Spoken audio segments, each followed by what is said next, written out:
This is the Real Estate Investing Abundance Podcast. I'm your host, Dr. Allen. I just want to take a moment to introduce you to our company, Steed Talker Capital. Steed Talker Capital is a real estate investment firm. If you'd like to learn more about real estate investing, head over to our website, steedtalker.com. And while you're there, take a moment to get your one-page guide to the 10 steps to passive real estate investing. Downloading this PDF will also enroll you in our Enlightened Investor Circle, and by enrolling in the Enlightened Investor Circle, you'll be the first to know about any new investment opportunities that we are getting involved with. Look forward to hearing from you. Enjoy today's show.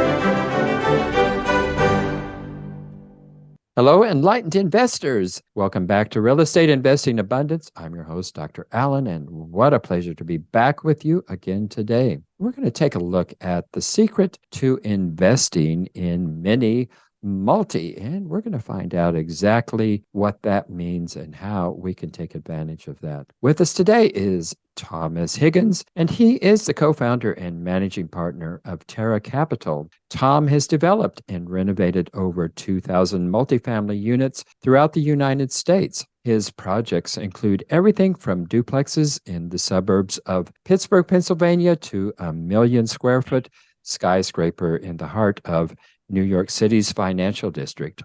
Before co-founding Terra Capital, Tom spent over a decade working for some of the largest and most successful real estate brokers, investors, and development companies in the country, where he was responsible for over $1.5 billion of real estate assets, acquiring the experience and expertise and knowledge to lead Terra's first-class development teams. So, Tom, welcome to the show. We're happy you're with us today. So tell us about a memorable experience that helped you to be who you are today. Well, Dr. Allen, thank you very much for having me on. I'm excited. I've been listening to your show for some time now, and I think it's very valuable for all levels of real estate investors. So I'm honored to be here. But jumping into my background and some formative memories, I'm going to keep it on topic, and I've told this story before when people typically ask me, how did I get into real estate? So I'll just give some context. When I was very young, I mean, before I was born, both my parents were real estate brokers or agents. My father was also in the military, and when he was in the reserves and back home and not overseas, he would often be doing real estate deals, investments, sales. And my mother also ran a very successful real estate brokerage here in New York. And so my dinner table was always ping-ponging back and forth conversations about real estate, business, real estate investing. So I think I grew up around it, and I didn't even realize, like, all their friends were brokers. I lived around real estate from a very young age. But I do have one specific memory that I remember fondly, and I think it goes specifically towards my interest in real estate development. When I was, I don't remember, let's call it 8-9 years old, I remember sitting in a yellow cab going up Park Avenue with my mother. And I remember looking out the window and looking up at the pre-war buildings, 20-story pre-war co-op buildings, and just wanting from a very early age to understand how those were built. And that fascination has grown and developed.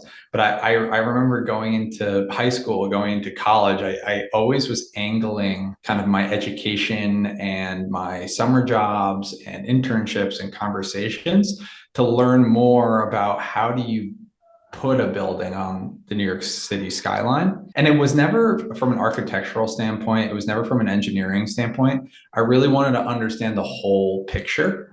And that drove me from a very early age. But I can go into my background and kind of from there, if that's helpful.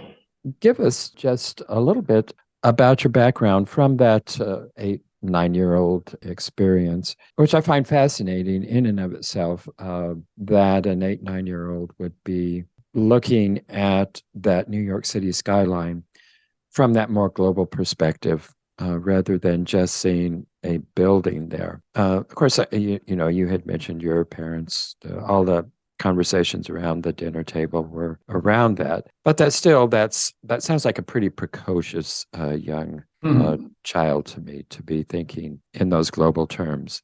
So give us just a little more background on how that really formulated there. Sure. So after that young version of myself, and the exact age of that memory changes every time I think back on it. But I went to high school and I did summer internships in real estate focused professions. I got my brokerage license while attending Columbia University in New York.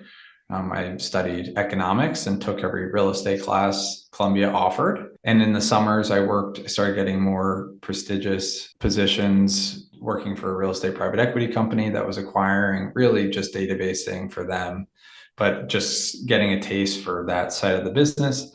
And then my junior summer, getting a job in real estate development while on the weekends and at night renting apartments with my real estate salesperson's license. Then after Columbia, I was able to leverage all that experience and get a job at one of the largest private developers in New York City. For them, I did that million-square-foot adaptive reuse project that you mentioned. We took the old AIG headquarters in the financial district and we got renovated it into 700 plus rental apartments. It's a very on-brand conversation as of late, acquiring existing office buildings and converting them. And then after working the private side, it was a family-owned development company. I wanted to get some national experience, some more institutional experience. And I worked for the Lennar Corporation, which I'm sure you're familiar with. They're one of the largest home builders in the United States. And I did ground up development for them in New York, New Jersey, Connecticut, and Pennsylvania. And then after working there for a number of years, I co-founded Terra with a friend and colleague of mine from Columbia. And it's been off to the races ever since. Why specifically does Terra Capital invest in small value add properties? So my background is in the large multifamily space, and I've really enjoyed doing large scale multifamily projects. I've done everything from 180 units to north of 800 units. And it's really impressive what can be done today in terms of driving value from a blank piece of land. But starting a business and raising money and talking to people and growing my legacy and our company's future, I didn't feel like the current market environments made sense for us to go out and start a real estate development company. Being a new development company, it's difficult to do very large projects to start with. So you'd be doing medium-sized projects, call it 50 units, something like 60 units, 70, 80 units. The economies of scale are very, very, very important in multifamily development. So one, that was going to be difficult. But two, and I would argue more importantly, the relationship between rents, SOFR or construction financing, also land prices and labor and material costs currently in the US, and when we started and founded Terra Capital, were really out of whack. We had a looming raising interest rate environment, and the yields that you could build development to were so low that it just structurally, from my standpoint, it wasn't where I wanted to invest my time and invest our company's time. But because of that, it allowed my business partner and I to really zoom out. And we knew we wanted to work in multifamily. That's what my background's in. That's what I've done my whole life. That's what my experience is in. And we wanted to leverage that experience in our networks. So we knew we wanted to be in the multifamily space, but we were struggling to find the right piece of that market. And just through really zooming out and locating what we felt were the gaps in the multifamily space, we came up with a strategy that has served us very well. And we're continuing on that strategy. So you asked us, what is mini multi and what is our strategy? So Terra Capital acquires sub 20 unit, what we call mini multifamily properties. They're your smallest multifamily properties around. They're typically built in the early 1900s. And when we acquire them, they often need anywhere from light to significant value add. We acquire these properties predominantly off market from smaller operators. There's very few institutionally tilted operators in this space. or owners of these assets. Right. So we're buying a lot of properties off market from mom and pops, and then we fully renovate them to top of market standards. We optimize them using best in class real estate institutional practices, and we bring that to the mini multi space, and happy to dive into any of this in detail. And then the powerful part is we roll them into market specific or city specific portfolios of 150 plus units to hit operational scale. And we eventually sell these portfolios to more institutionally tilted buyers that are used to paying higher prices per units. And the reason why these scatter sites or our portfolios are attractive, they're fully renovated, audited financials, all renovated to the same standards, all keyless entry, all 3D scanned of every property.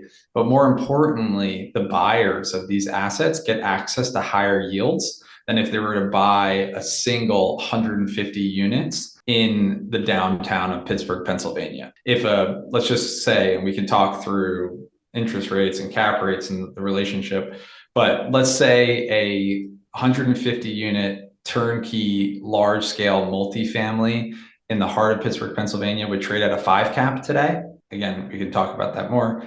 Our portfolio is 100 to 125 basis points above that. And leverage is pretty much identical between smaller multifamilies and larger multifamilies, especially when you're doing portfolio style loans. We don't cross collateralize, but we use our economies of scale to get better interest rates. So your leverage is at the same cost, but your yields are much higher. So it drives a very strong coupon for people as the end buyers. Well, interesting. That makes a lot of sense. I'm sure that the competition is going to be diminished on the acquisition side there considerably. Most people are out there. The competition is really heavy for 100 plus multifamilies. And then the competition is really heavy for construction after the 80s. And of course, the newer it is, the more competition is there for C class, B class, and A class. The competition diminishes once you go older than the 1980s. But you're going all the way back to the early 1900s. I suspect there is very little competition for those kinds of projects.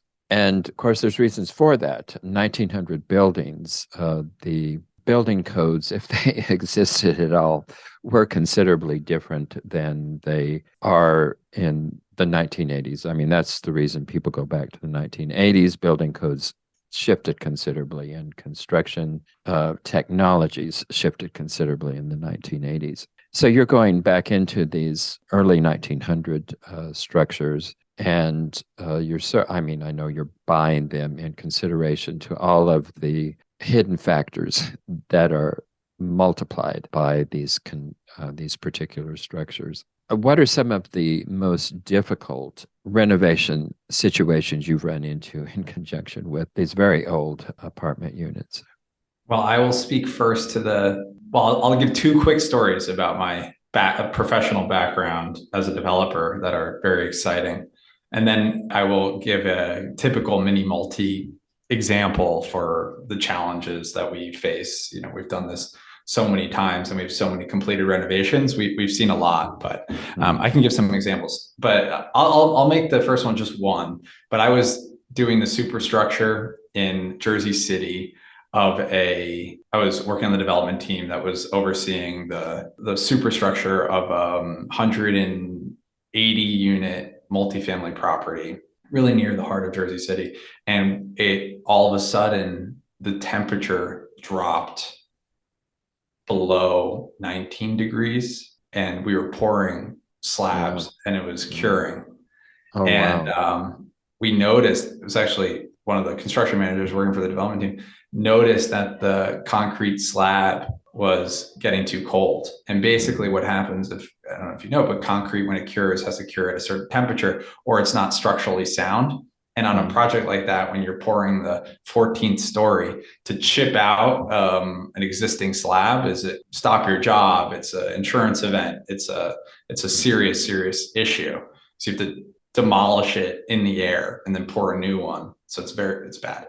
But we all scrambled and got heating blankets, put down, and we were able to insulate it, pulling every thing you could think out of the books to get the degree up 1 degree that made it so that it was salvaged. And then we cored it and we tested it, and it was fine. But that was a very, one of the most exciting construction dramas I've ever been involved in.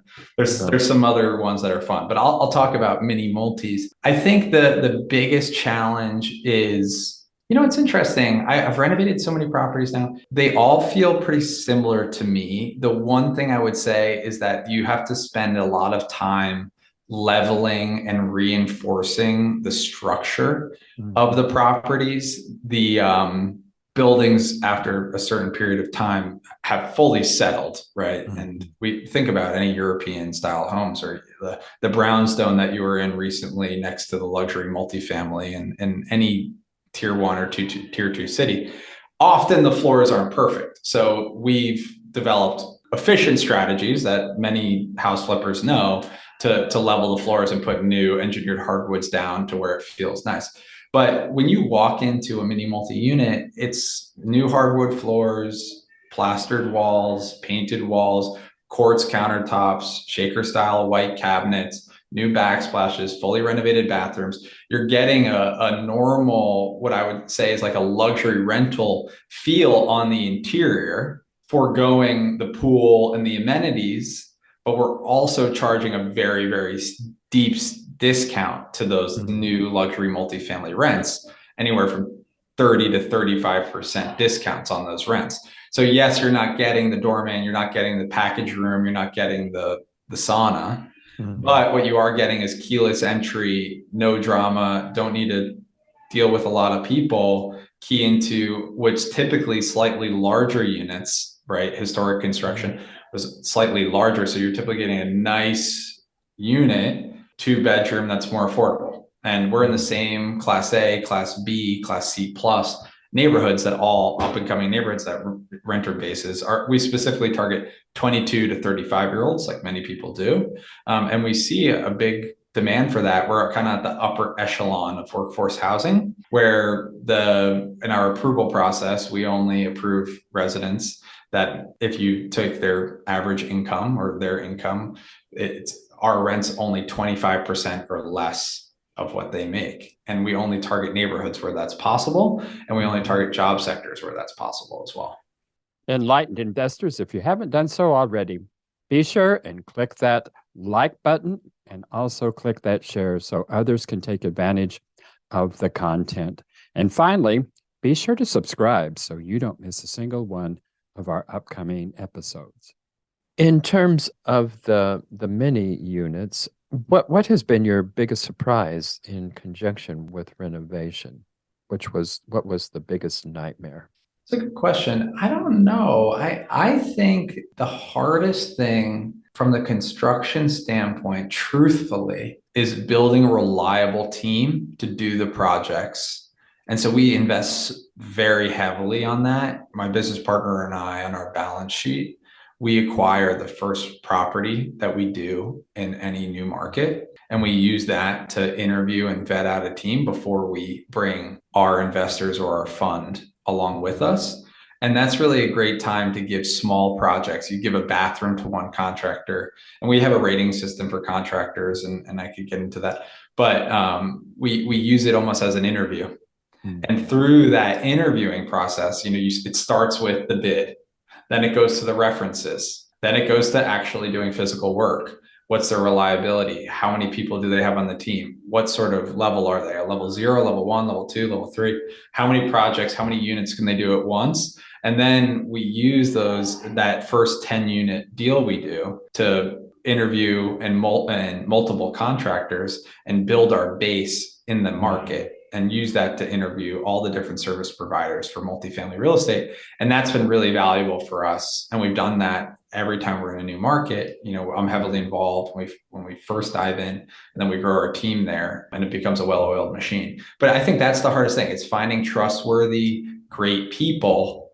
And you do that through hard work. And I believe people always say that, oh, there's not contractors available. Oh, you have to schedule them a year out. You hear all these excuses for why you can't get a good contractor.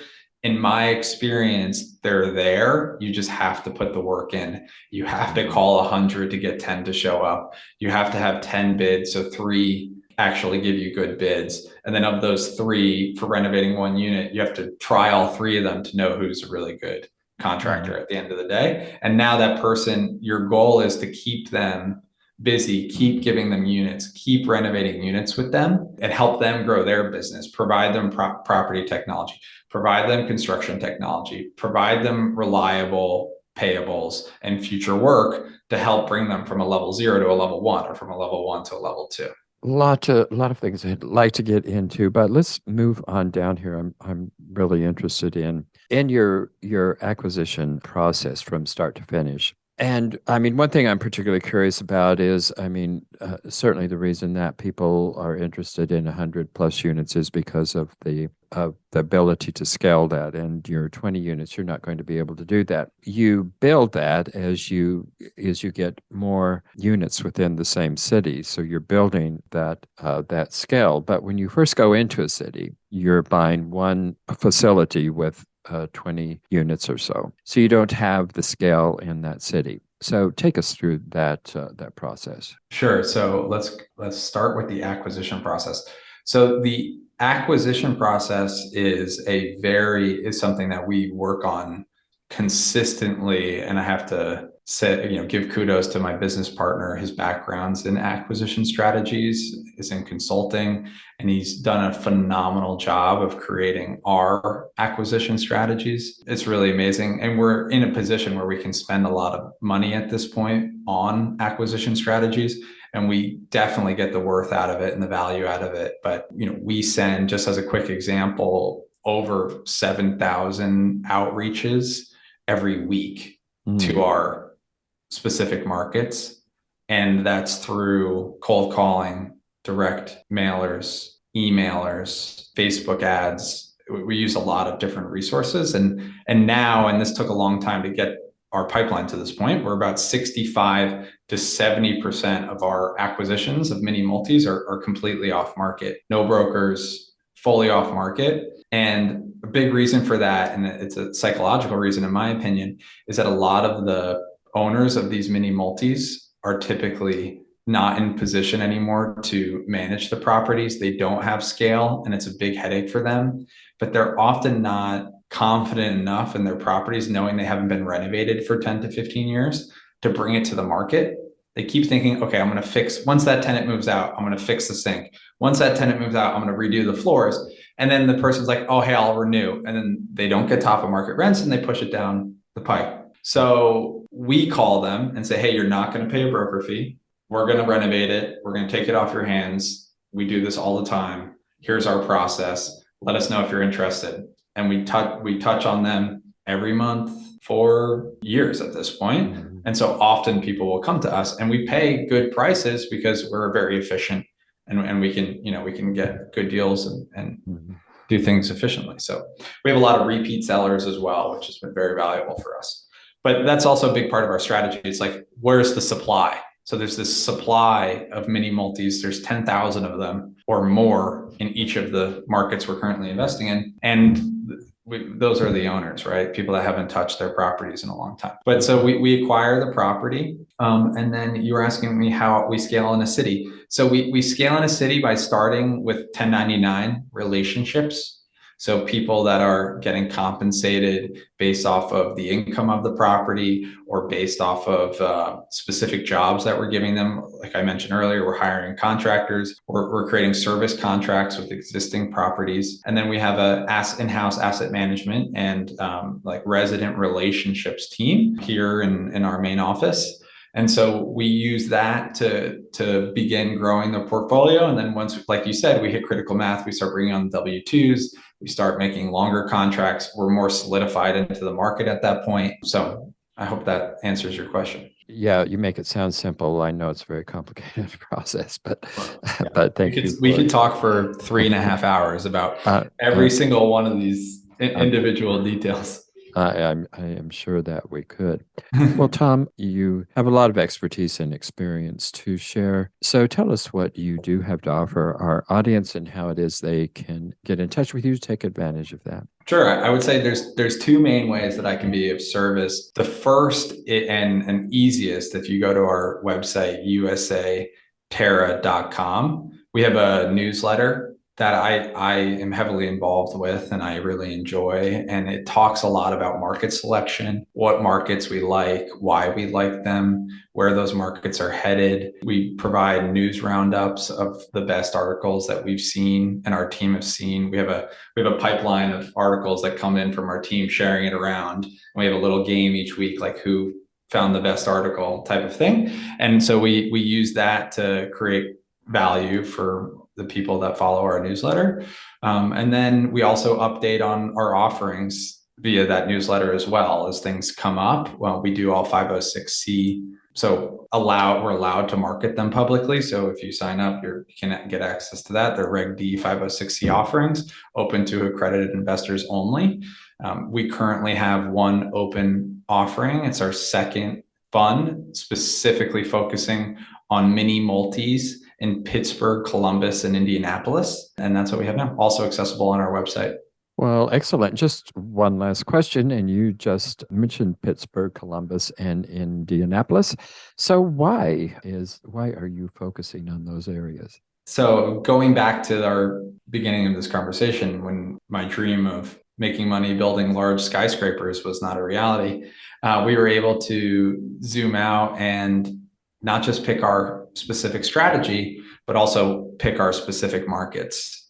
And we began the process, very data-driven process. And again, kudos to my business partner for leading the charge on that. But like many investors, we start with census data, but we don't look at census data, I think, like a lot of other people do, which is identifying the markets with the best population growth and jumping headfirst into that area. We look at markets with what we call healthy growth. We like to see a close relationship between supply and demand. And we also like to see, in that, what I mean by that is new people moving to the cities as well as new starts servicing the cities. New starts are new units coming to market. But what we also are really focused in is what job sectors within these cities is growing and how does that relate to the other cities in America. And we like to target sectors that are very recession resistant. So we look at healthcare, we look at education, we look at biopharmaceuticals, we look at logistics, we look at manufacturing. We are laser focused on the reshoring happening in America. And it's not the main reason why we invest in the city, but the infrastructure that allows that reshoring to happen, the new manufacturing jobs to come in, that's something that we like to study closely. So each of the markets that I listed, Pittsburgh, Columbus, and Indianapolis, they are very well positioned for this. And then the other very important thing that I'd like to mention, well, there's a handful, but I'll try to pick up just a few. The one that I think is very important is that you need to make sure that there's a lot of the housing that you want to acquire. If you're buying only 1980s single family homes, you got to find a city that has a lot of those. Or if you're only buying 1980s 300 unit properties, you have to find a market that has those, especially if you want to off market in good entry prices. So we like to find cities that have a strong amount of our mini multis, but also have a very strong interest from the capital markets in the larger multifamily space. Because at the end of the day, we're building a product to sell to an institutional investor. So we need to make sure that there's a lot of transactions in that 150 unit plus space in our specific market. So again, these cities check those boxes. And then two things, because I think they're so important and I'm just been screaming them off the top of roofs for a while. But I think that investors, no matter if you're an LP, a GP, a fund manager, a syndicator, you have to be very careful and look closely at the quality of life that exists in your submarket. In particular, the amount of money that people make every year and how much of that money goes to rent. And if your average resident is spending below 25% of their annual income on rent, chances are you're in a healthy market if they're paying 30 or 40 or 45%, you're in an unhealthy market that will lower quality of life, and also make it harder for people to pay rent. But more importantly than any of that, the people that live in your properties or will live in your properties are the constituents that vote within municipalities for leaders. And over time, if people are paying 40% or more on rent, we've seen it happen. We've seen it happen in red states. We've seen it happen in blue states, red counties, blue counties. People will vote people into power that promise rent reform and rent control and remove the property rights of operators. And the number one most important thing, if you're buying well, you're renovating well, you're operating well, is regulatory risk. And so invest in healthy markets that you can succeed, that are recession resistant, that don't have big regulatory risk. The top line population growth markets in the United States are high danger for having rents outpace the income growth in those cities. And that can lead to very systematic issues in the long run. We invest in cities to be there our whole lives, and we think everyone should view it that way. Yeah, that's a very interesting take and some good considerations there that I've certainly never thought of, and I'm sure many other investors have not given that thought either. I like your concept of healthy cities and looking at the quality of life. That just makes a lot of sense. And I have not really heard that concept put forward before, but certainly something to think about. And certainly the Pittsburgh, Columbus, and Indianapolis markets are certainly not your high-flying, gold-lettered markets. They're just kind of the ho-hum markets, and that's an important consideration too as well there. And I can certainly see why the quality of life in those cities is going to be considerably better just because of that rent factor. So yeah, very good thoughts there. Tom, thank you so much for being with us today. Enjoyed it, and it's been very enlightening. Thanks for being with us. Thank you. Thank you for having me. I've enjoyed myself. Enlightened investors, don't go yet. I have just a couple of quick requests. You know the drill. Like, share, and subscribe. But we also need your help to build our audience, so please go to your favorite podcast app and leave us a 5-star rating and review. I'll be most grateful. Until next time, prosper and live abundantly. Thank you for tuning in to Real Estate Investing Abundance, brought to you by Terra Capital, a company working for passionate professionals like you to develop financial independence built on solid, passive real estate investments. As part of our efforts to make the world a better place, Terra Capital contributes to activities and organizations committed to better understand the equine. These endeavors attempt to enhance the human treatment of horses worldwide. Terra Capital, working for a world where all creatures, great and small, flourish abundantly. For resources to develop your financial independence, connect with us at stevetucker.com.